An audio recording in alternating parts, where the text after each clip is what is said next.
Come to in front of me Samsung Galaxy M23, and I'll show you how to scan QR codes on this device.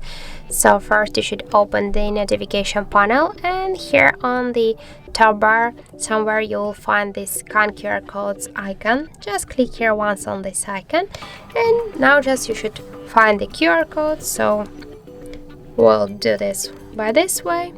Now you can see here that we find the web address here, the link.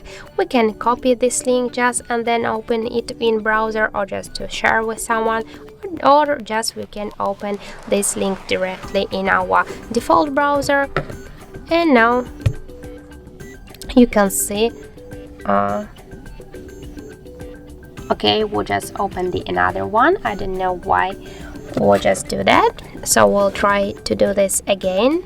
So now you can see that we got the link of the Wikipedia, so click here again to open it, and as can you see, we just successfully open our QR code with our scanner of our default application on our Samsung Galaxy device. So that's it. Thank you for watching, and if you find this video helpful, don't forget to leave a like, comment and to subscribe our channel.